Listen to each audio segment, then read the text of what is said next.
Realmente serio de la justicia porque involucra a personas a las cuales le cambia la vida, ¿no?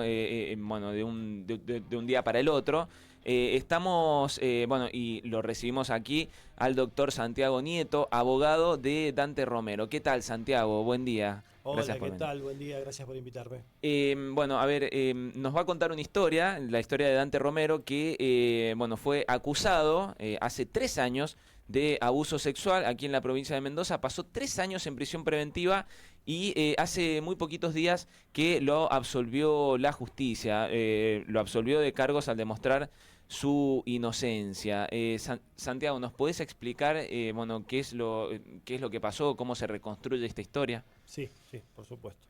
Mira, el año pasado, era para noviembre, me contacta una persona de nombre Dante Javier. Entonces me comenta que estaba por ir a juicio, y le digo, bueno, contame cuál es tu situación. Dice, mira, vine en el 2022, Sí. en noviembre del 2022 vine con una delegación de Paddington Ujú. a realizar unos torneos, soy profesor y vine con una delegación de atletas. Este, pasábamos los días en un polideportivo en La Valle y una noche decidimos salir a bailar. Fuimos a bailar con otro compañero y conocimos dos chicas, bailamos, nos caímos bien, nos besamos con las chicas y yo quedé de acuerdo con la chica que estaba conmigo, dice Dante, de ir a tener intimidad a donde yo estaba durmiendo, donde yo estaba viviendo esos días. Entonces era justamente el polideportivo. Cuando llega al polideportivo no había una habitación disponible porque estaban todos los atletas durmiendo, eran como las 4 o 5 de la mañana, y entonces deciden tener intimidad en un baño. Ujú. Muy parecido al caso de Dani Alves, ¿se acuerdan? Que tuvo intimidad Sí, después Sí. de un boliche, bueno, en Barcelona. en Barcelona, exacto.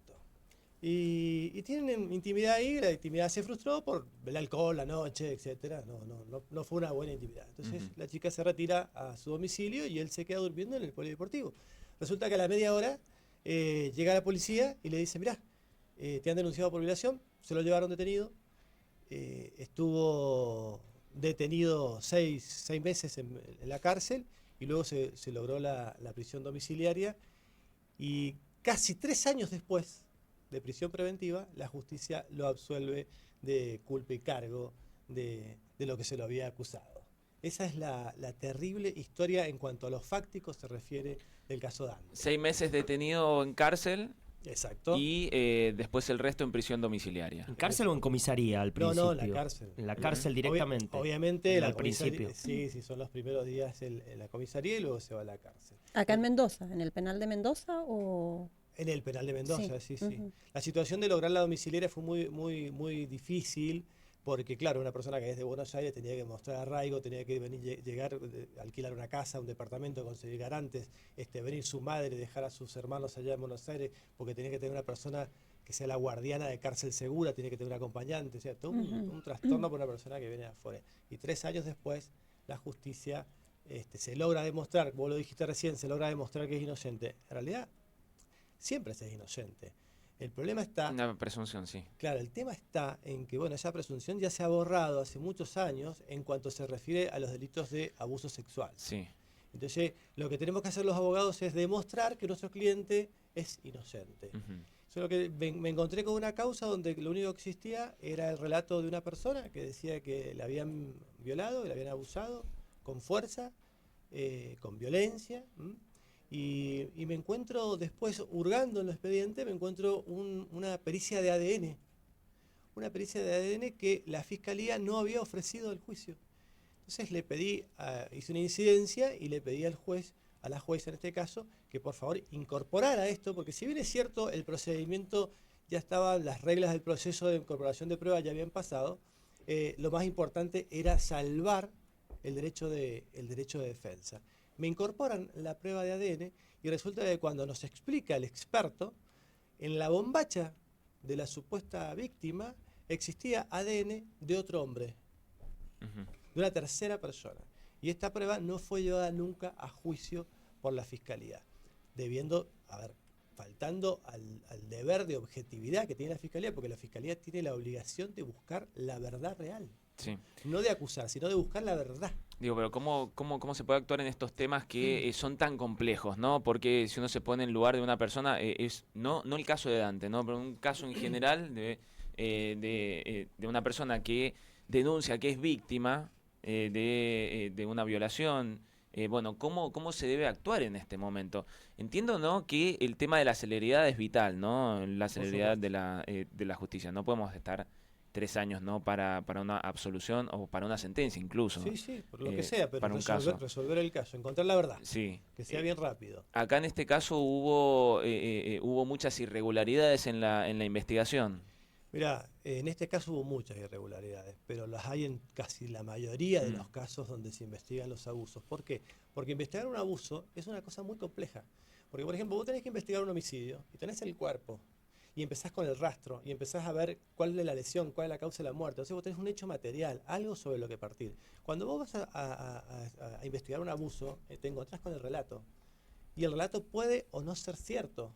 ¿Entendés? Entonces, cuando la fiscalía decide creer en el relato, decir, bueno, este relato es cierto, cae en el sesgo de la... ¿Se transforma en un acto de fe, Santiago? Mirá, lo primero que te impresiona en estas causas, es la falta de ciencia y de cientificidad que tienen las investigaciones. O sea, vos dejas de lado la ciencia para investigar un delito y abrazás lo que acabas de decir vos. La fe, la creencia, le crees a la supuesta víctima, y si vos le crees a la supuesta víctima, vas a procesar toda tu investigación.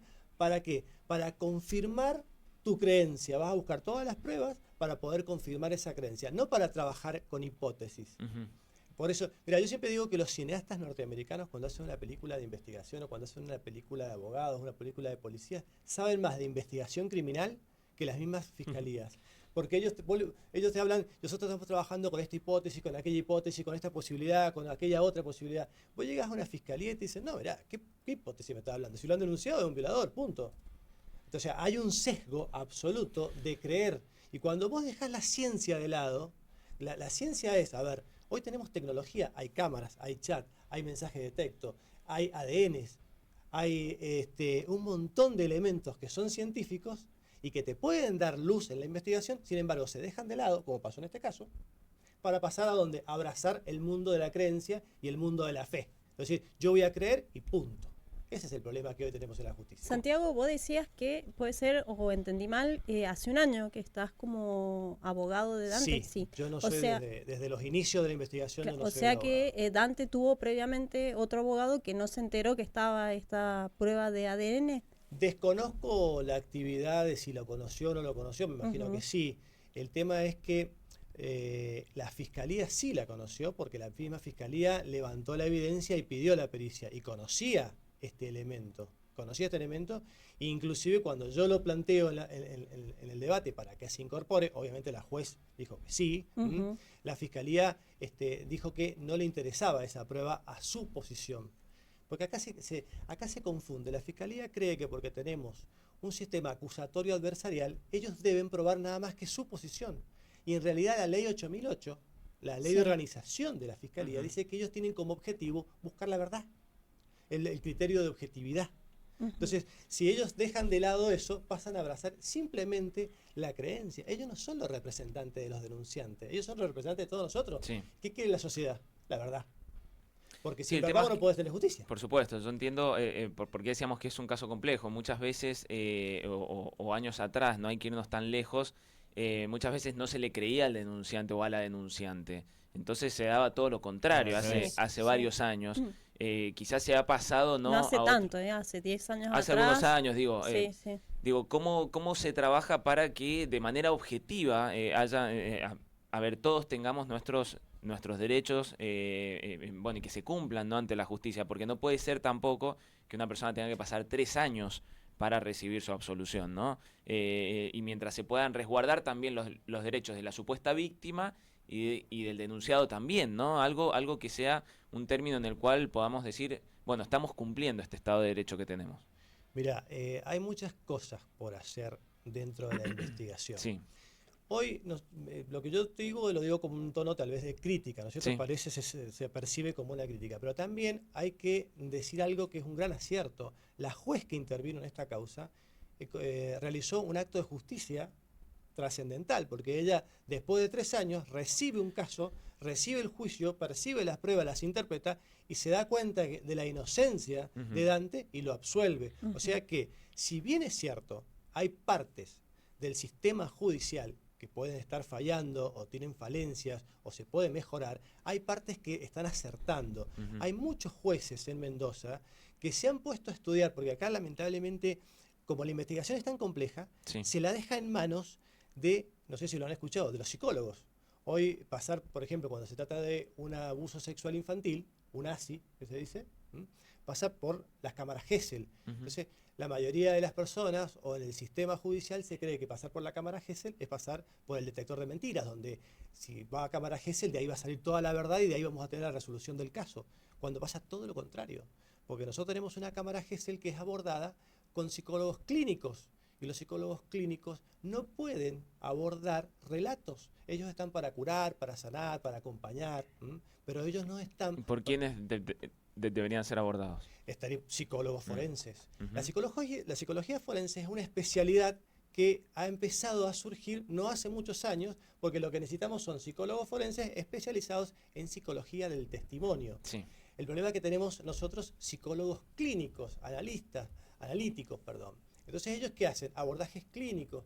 ¿Y el clínico qué particularidad tiene? Y cuando vos llegas a un consultorio, si alguien de ustedes ha ido a una terapia, se ponen a contar su historia de vida o su problema o por qué van al clínico. El clínico no confronta con ustedes.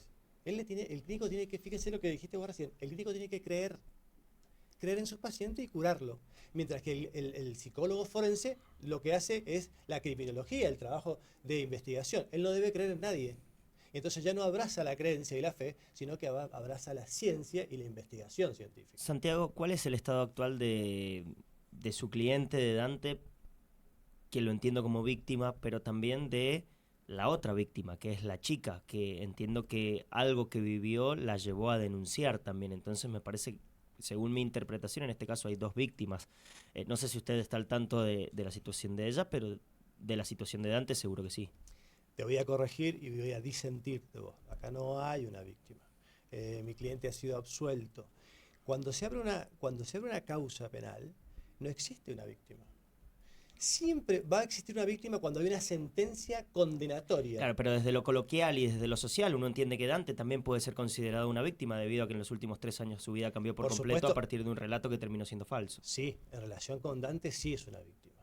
Porque hay una persona que se sentó en un tribunal oral bajo juramento de decir verdad de todo lo que sabía y se le preguntaba y mintió. Dijo que la habían violado cuando se probó en juicio que no era una violación, que habían tenido intimidad, buena o mala, pero no había una violación. Entonces, sí realmente es Dante la víctima, porque Dante estuvo preso por un relato falso. Estamos hablando... ¿Cómo estás? Perdón. Sí. Juanma, sí. ibas a decir que estamos hablando con Claro. el abogado de Dante Romero, con Santiago Nieto. Me quedó picando cómo está, disculpas. Sí. ¿Cómo está Dante? ¿Cómo está Dante? Mirá, él ha estado de una manera, ha estado muy mal, ha tenido intentos de suicidio, la situación de ellos ha sido terrorífica. En este momento está dándose cuenta que ha vuelto a la vida, porque tenía su vida en pausa, pero, a ver, cuando vos ponés la vida en pausa, tal vez vos decís, estoy como dormido sin hacer nada, es una forma de ver la pausa, pero la pausa de él era una pausa negativa, porque la pausa de él estaba en la expectativa de pasar 15 años en la cárcel, tal vez. Sí. Entonces, su momento fue terrible. Nadie le va a devolver, ni nadie le va a poder pagar la angustia de estar 3 años preso. 3 años preso. Su mamá dejó en Buenos Aires a uno de sus hermanos que tenía 13 años, hoy tiene 17, no lo volvió a ver más. Claro. Se tuvo que venir a cuidar a su hijo que estaba con prisión domiciliaria. Claro. ¿Van a iniciar una contrademanda? Mira, hoy mi cliente está en una situación tal vez de shock. Positivo, diría yo. Sí, sí, sí. Positivo de haber vuelto a la vida y me ha dicho que por ahora no pretende hacer absolutamente nada. Si bien es cierto, tiene toda la legitimidad para hacerlo, pero hoy no lo quiere hacer. ¿Se debe avanzar en una legislación con respecto a denuncias falsas también? ¿Cómo crees que están trabajando desde las legislaturas, desde el Congreso con respecto a este tema? Tu pregunta es excelente, porque hoy tenemos 5 proyectos que los está canalizando, algunos son personales del doctor Gustavo Cairo, otros son nuestros de la asociación, y él los está canalizando ahora en la legislatura. Tienen que ver con esto que estamos hablando, buscar la forma por un lado, de ser más rápidos, pero también ser más efectivos, porque a veces en pro de la velocidad podemos dejar la efectividad de lado. Y nosotros insistimos en esos proyectos en que tenemos que tener como eje de cualquier tipo de investigación penal todos los elementos científicos que hay. Mirá, yo recién citaba el caso de Dani Alves. Dani Alves fue absuelto, el jugador de fútbol brasileño, fue absuelto en Cataluña, España, por el Tribunal Superior. Entonces, está el relato de la chica que lo denuncia y que dice que la abusaron. Mientras que toda la tecnología y los elementos científicos decían que esto no coincidía con su relato, porque habían videos y habían chat. Lo mismo pasó con el caso de los rugby franceses acá en Mendoza. Recuerden que la denunciante decía que había sido abusada, pero se encuentran chat y mensajes de texto y mensajes de WhatsApp que acreditaban que eso no había sucedido así. Si nosotros buscamos una justicia objetiva, tenemos que buscar hoy pruebas objetivas y científicas. Tenemos que dejar de lado lo subjetivo, porque los subjetivos son nuestros relatos, que pueden ser verdaderos o falsos. El tema está en buscar la fiabilidad, como dicen los españoles en el caso de Dani Alves. Entonces, todos estos proyectos que está canalizando el diputado Cairo, y que lo estamos apoyando nosotros, buscan eso, buscan la objetividad para poder tener más rápido las evidencias, la verdad y tener una justicia eficaz. Santiago, muchas gracias. No, gracias a ustedes por la invitación.